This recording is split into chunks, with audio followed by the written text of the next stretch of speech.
Mainit ang pagtanggap ng mga pinagbuhatenyo sa mga kandidato para kapitan na si Robin Salandanan, kanyang mga kagawad at sangguniang kabataan ayon sa barangay chairman aspirant.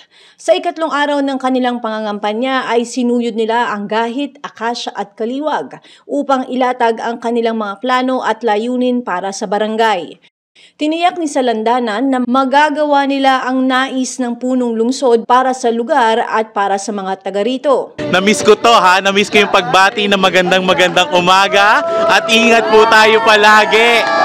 Ayan, sinasabi ko naman ang pakikipagkamay at abot kamay na pakikipag-usap sa tao, yan ang mararamdaman ng bawat isa. Ang sinserong pakikipag-usap at paglapit namin sa bawat mamamayan taga-pinagbuhatan, alam ko at ramdam na naming lahat na pinagbuhatan tayo na. Napakainit ng pagtanggap ng bawat isang taga-pinagbuhatan. Kaya nga sinasabi namin na talaga namang ramdam na ang pagbabago at ramdam na iba naman at tayo na. Siyempre sumusunod kami sa pamamalakad ng COMELEC. Alam naman nating lahat na dapat silang sundin at kami sinasabi ko nga sa aming mga kagawad na dapat sundin natin para wala nang hassle, wala nang maging problema pagdating ng huli. Hindi tayo magpapabutas para ma-DQ tayo, hindi natin gagawin yon. Mag-iingat kami sa bawat kilos namin, sa bawat sasabihin namin at sa bawat gagawin namin. Bakit iboboto si Kap Robin Salandanan? Si Kap Robin Salandanan ay may napatunayan na kayang manindigan. 4-in-1 nga sabi ko, kaya maging nanay, kaya maging tatay, kayang maging kuya at kayang maging ate. Sang-ayon talaga ako doon dahil naniniwala ako sa sinimulan niya at kami naman na dito sa Laylayan ay susundan kung anong pagbabago ang gagawin para sa Barangay Pinagbuhatan. Barangay Pinagbuhatan, muli po ang ating team, tayo na. Pinagbuhatan, tayo naman. Talagang ipinagsisigawan ko po at ipinagmamalaki na makasama ang aking grupo dahil naniniwala ako kung magkakaisa kami sa pagbabago, magagawa namin sigurado ang ninanais ng ating Mayor Vico Sotto. Kumpleto kami, gusto namin, buo kami at isa para sa pagbabago ng Barangay Pinagbuhatan. Iintayin kong bumuhos ang biyaya para sa Barangay Pinagbuhatan. Sasaluhin natin lahat ng pagsubok at sasaluhin namin ang inyong pagtanggap para sa pagbabago ng Barangay Pinagbuhatan. Kaya mga kapatid, tayo na! Barangay Pinagbuhatan, tayo naman! Ayon sa mga kagawad ng grupo, marami ang kanilang nais gawin para sa pagbabago na kapaki-pakinabang para sa mga taga-pinagbuhatan. Ako po ay kasalukuyang kagawad dito sa atin at lumipat nga po kami dito sa grupo ng ating kapatid Robin Salandanan dahil kami man po ay naghahangad ng pagbabago. Kaya po dito sa magiging grupo po namin, ang panghahawakan kong pong committee, ang dati ko pong hawak na Peace and Order, Urban Poor, at appropriation, dati ko rin pong hinawakan yan. Kaya sa Peace and Order po, malaki po ang pagbabagong gagawin natin. Kagaya po sa traffic, nasusolusyonan po natin dito sa ating Barangay Pinagbuhatan, lalo na po sa lugar po na nagpayong. Kaya nga po sana magkaisa po tayo dito sa pagbabagong gagawin ng ating kapatid, Kapitan Robin Salandanan. Ako po bilang may karanasan na ako sa panunungkulan ay may babahagi ko po ang aking mga karanasan at kakayahan at pati po sa aking mga nakaraang pagsasanay. Ako po ay hahawak ng Barangay Physical Fitness and Sports Development. Magsasagawa po tayo ng malawakang palaro, paliga sa buong barangay at sisiguruhin natin na makikinabang ang mga tao dito. At kasama po natin ang sangguniang kabataan sa paggawa ng programa. At siyempre magangasiwa din po tayo ng Solid Waste Management Program. Patutupad po natin ang programa ng mabisang programa ng ating lungsod. At ito po ay ipapattern natin, gagayahin natin upang kailangan po natin ng maganda at maayos na implementasyon sa programang ito. Ako po ay mangunguna po dito kasama ng ating kapatid Robin Salandanan. Hinihingi po namin ng inyong suporta sa pagbabago at pagreforma ng ating barangay. Ang aking pong pangahawakan ay ang kalusugan, solo parents, PWD po at ang BAUSI. Ang isa po sa ating gagawin po ay ang pagbibigay po sa inyo ng libreng dekalidad na gamot. Alam po natin mga kapinagbotenyo kung gaano kahirap mangingi ng libreng gamot. Ngayon po, sa team bago na pinagbuhatan, kami na po ang bahala. Huwag po kayo mag-alala, hindi po kami nangangako, hindi po to paporma po, ito po ay plataformang para sa pinagbuhatenyo po. Nagnanais po ako na makapaglingkod sa aking mahal na mga kabarangay na kung saan ako nagsimula. Ang komiting aking pangahawakan kung sakaling ako'y papalarin ay ang Komite ng Edukasyon at Gender and Development. Alam naman po nating lahat na sa kasalukuyan, wala pong gaanong programang pang-edukasyon sa ating barangay. Sa laki ng pondo ng Pilipinas at sa laki ng pondo na dapat ilaan sa edukasyon, sa ating barangay hindi po natin nararamdaman ito. Lahat na lamang ay puro pamimigay lamang ng school supplies. Pero hindi po ito ang sagot para magkaroon ng isang maayos at dekalidad na edukasyon. Kailangan po ng komprehensibong mga programang pang-edukasyon na tutugon magmula sa preparatory level hanggang sa college level. Mga para sa textbook, sa ALS, mga alternative learning system, mga scholarship program at educational assistance para sa ating mga mag-aaral na mula sa pagkabata hanggang sa sila ay makatapos at magkaroon ng trabaho ay masuportahan po natin sila. Dahil kung sila po ay makakatapos at makakapagtrabaho, uunlad po ang kanilang pamilya at uunlad din po ang ating barangay. Diyan po nagsisimula na maiaangat natin sila mula sa kahirapan. Kaya hangad ko po mga kabarangay, nais ko po na tulungan niyo po ako, na tulungan po kayo. Aksyonan natin ang edukasyon. Ang Kuya Tony Bello po, umaasa sa inyo na sana po susuportahan nyo kami.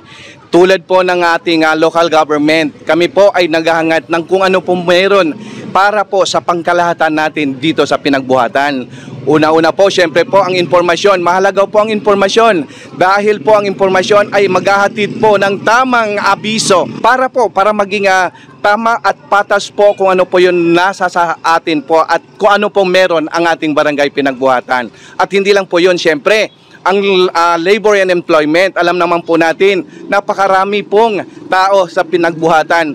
Isa-isahin po natin yan at kailangan po natin ng datos para po matulungan po natin yung mga walang trabaho. At hindi lang po yun, sir, social welfare, alam naman po natin, ang hangad po ng ating local government na universal health, kalusugan at kapakanan po ng ating mamamayan, lalo na sa pinagbuhatan. Kailangan po natin iyon.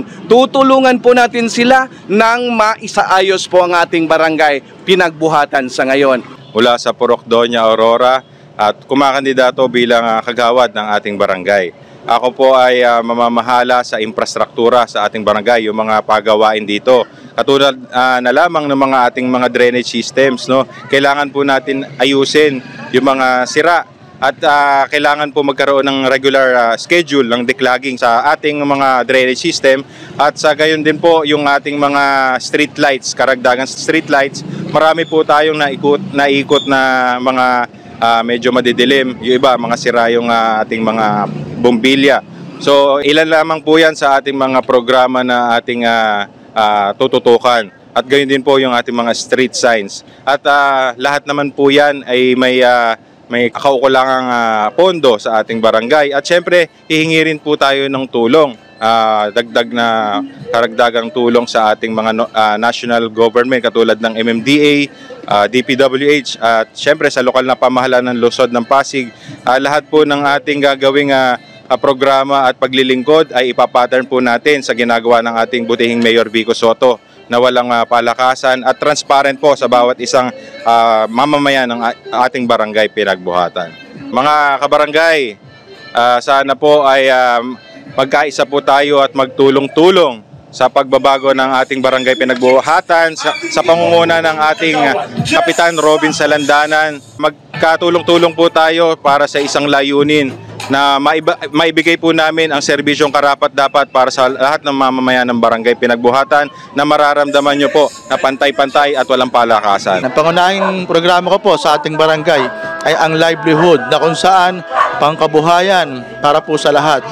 Doon po sa mga walang trabaho, solo parent, at doon po sa mga asawa ng TODA at mga nanay na nasa bahay po. Isa po yan sa pagtutuunan ko ng pansin pag tayo po ay nasa barangay na. At syempre po ang ating mahal na mga magulang, ang mga lolo at lola, ang mga senior citizen, dapat po sa ating barangay, sila po ang una. Magkakaroon po tayo ng mga priority lane na kung saan una po ang senior, hindi na po natin dapat pinapipila. At sa kanila po mga benepisyo, dapat po aalalayan natin sila. At kung sakasakali po, mabibigyan po sila ng ating barangay at isa po sa aking ipapanukala na magkaroon ng libreng sakay sa mga senior citizen. Kahit lang po, buhat po sa kanilang tahanan hanggang sa barangay.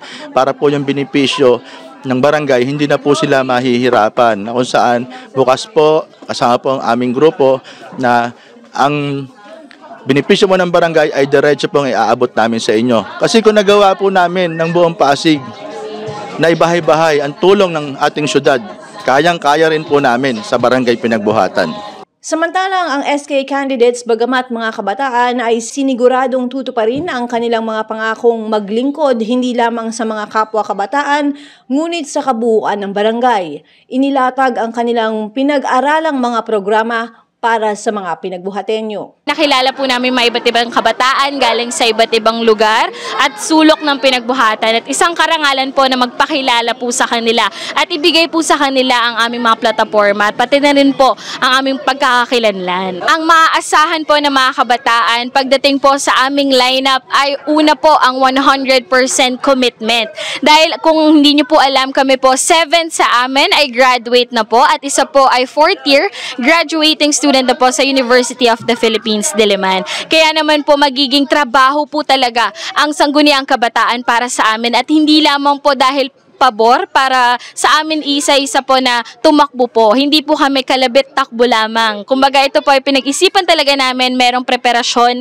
Mahigit 2 taon po kami nag-prepare para po dito. At syempre ngayon nandito na kami.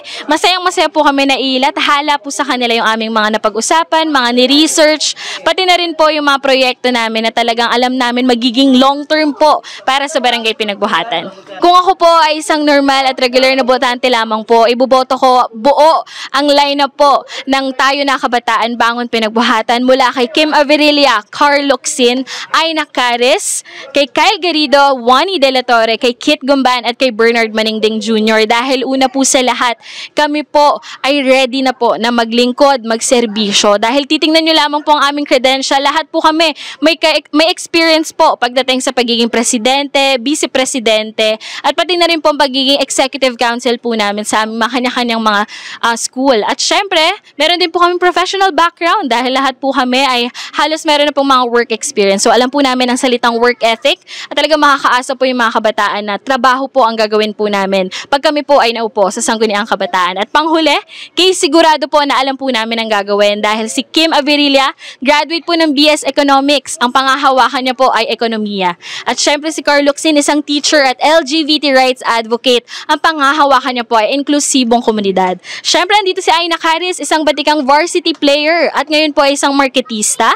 Representative din po ng ating Muslim sector. Kaya naman po ang panghahawakan niya ay sports at kapatiran. Syempre, nandito din si Kyle Garrido. Siya po ay nag-aaral sa University of the Philippines, Diliman. Siya, sa kanyang pre-law course, siya po ay future abogado. Kaya ang hahawakan niya po ay karapatang pantao po ng kabataan, pati na rin ang global mobility. Syempre, si Wani De La Torre, isang batikang student leader magmula high school, elementary pala, di ba? Hanggang college. Kaya naman ang pangahawakan niya po ay aktibong partisipasyon. Si Bernard Maningding Jr., meron po siyang IT, bachelor degree. Ayan, graduate po siya nun. Siya po ay IT expert, kaya pangahawakan niya po ay ang teknolohiya at pag-unlad ng Barangay Pinagbuhatan. At panghuli, andyan po si ating nurse Kit Gumban. Syempre sa kapamaghahanap nurse para syempre sa kalusugan. At ako po si Teacher Casey. Isa pong BS Education graduate, teacher po ng grade school at high school, at pamumunuan po ang buong kabataan ng Barangay Pinagbuhatan. Kaya naman sinasabi ko po sa inyo, kabataang pinagbuhatenyo, tayo na! Ako si Luan Peñano para sa latest ng iNews Pasig.